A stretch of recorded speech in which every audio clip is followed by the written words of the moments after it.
What's going on, you guys? Zach here from PremiumBeat.com. I feel, What's going on, you guys? Zach here from Premium. My shirt is falling down and I feel like I'm exposing myself a little bit too much. Okay, so you're probably watching this because you want to learn a little bit more about how to shoot better product videos. So that might be a cell phone, a piece of gear, or potentially just like you want to shoot a mug. You're like, this needs to look cool. So I'm going to talk about my process on how to do this on a bit of a budget and what you can utilize by just from like household items to maybe some like product lights, but how to do this with hardly any money and minimal gear.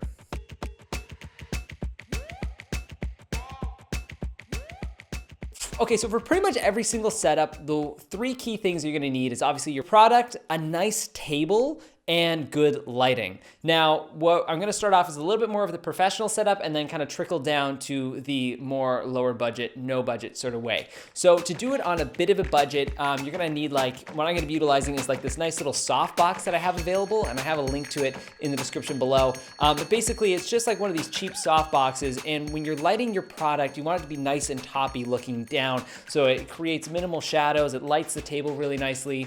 And what I'm gonna do is have the softbox over top, kind of glowing on top of the subject. And then to create a bit of dynamicness to the product, what I'm gonna do is just like fan it around to create almost like a spotlight effect. And what that's gonna do is show details in different areas that you don't necessarily see. And if you're watching any sort of like car commercials or like cell phone commercials, what they do is they have a moving, rotating light that can create this effect. Now, if you're doing this on a bit more of a lower budget, what you can utilize is actually just your cell phone flashlight, and then just put it on and just kind of like go around your object. And what I like to do is actually create like a fan effect. So I'm just kind of going like spinning around like that to create that dynamic shadow. Then another thing is like, just make sure you have like a nice table. So for me, I like finding like a nice wood table. If I'm doing something like a vintagey item or something that's a little bit more hipster, a nice like solid wood table works really well. But if you're doing something a little bit more serious, have like a nice white blank table. If you're shooting this on a budget, you can actually just get a white piece of Bristol board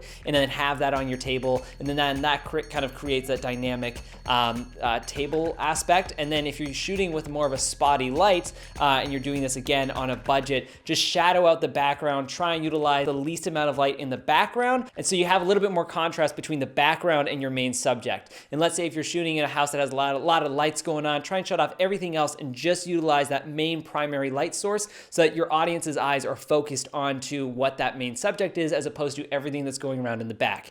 And if you have a bit more of a budget, you can utilize like a black backdrop or like a black curtain. But for this example, what I'm gonna do is just shut off all the lights in my house and just have this nice spotty light. One quick like indie filmmaker tip is like the closer you have your light to the subject, the more contrast you can make it by lowering like your aperture or your shutter speed or your ISO, and then that's gonna create more of a dynamic flare. So maybe if you do have a lot of craziness going on, you don't have a intense setup that you can utilize, what I like to do is just have the light a little bit closer to my subject, and especially if you're not filming people, you're not gonna have to worry about like the skin looking weird. A lot of silvers and metals and stuff like that, if you're shooting like a cell phone, actually doesn't look too bad with the light nice and close to it. So while saying that, I mean, the lighting of your subject really depends on what product you're shooting. So for instance, if I was shooting something like a cell phone or like a piece of metal or something a little bit more chrome or like high tech, I would probably film that in a bit more of a moody scenario, so a little bit more contrasty. So again,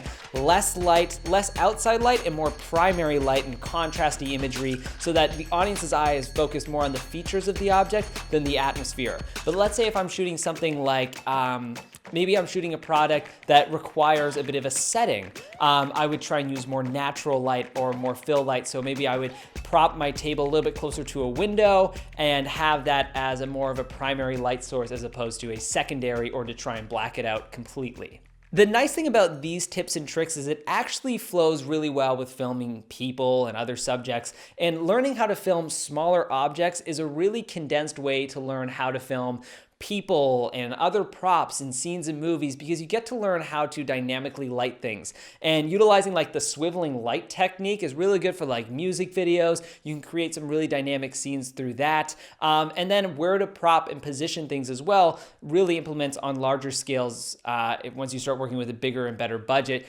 We talked about lighting, we talked about the setup. Now, obviously the next one is camera. What do you do with your camera part of your scene? Well, what I like to do is have a bit of like a slow move. I mean, if you notice any like sort of products on display, sometimes they'll have it on like a swiveling machine that kind of pivots it. But if you don't have that available, what you can utilize is actually just moving your camera. And if the background doesn't shift too much, it'll look like the object is rotating on some sort of rotating surface. So sometimes what I'll do is I'll just take my camera and I'll slowly rotate it around my subject matter to create a dynamic move. And if you have, let's say, a gimbal, what you can do is have your camera on the gimbal and do that nice little rotation around your subject matter. Or you can even utilize just handheld movement really smoothly. And if you're even on a cheaper budget, you can just put your camera on like a slippy surface, let's say on like a cloth or a piece of paper, and then slowly slide it around your object to create that dynamic move. So essentially what you're trying to do with every single setup, from lighting to placement to camera movement, is just to show depth to your subject. And then as far as variety, I would diversify your shots. So I would do like couple like really close tights like macros, and then like one wide / medium of the whole thing.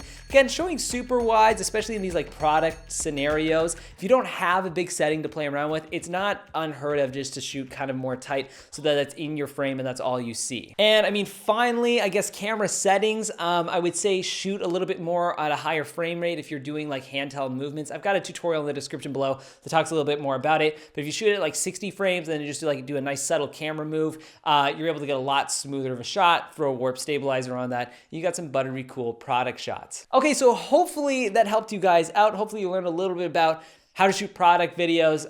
I've used this technique for a lot of different things. If I'm really quick running gun setup, I'll just use my cell phone on a nice table in a dark scenario. If I have a little bit more time, I'll use maybe the more softbox setup. But the big thing is, it's just to show those details of your product and show it in a more of a crispy, contrasty scenario. And the number one thing is to realize that the scenario and setup for whatever you're filming really depends on the product that you're showing. So again, if it's a little bit more wholesome, maybe you're shooting like a coffee cup, you might want to do that in a nice like lit scenario to reveal that brand a little bit better. But if you're doing something like cool and contrasty, like a car commercial or like a slick cell phone, maybe you want to film it in a bit more of a contrasty setup with the lights more controlled and animated. Thank you guys so much for watching. If you like this tutorial, want to take a look at some more, I highly recommend taking a look at the PremiumBeat YouTube page. There's some really great content on there for some really cool creators. I've learned so much watching it. If you like this even that much, it would mean a whole heck of a lot if you gave us a subscribe. That would be awesome.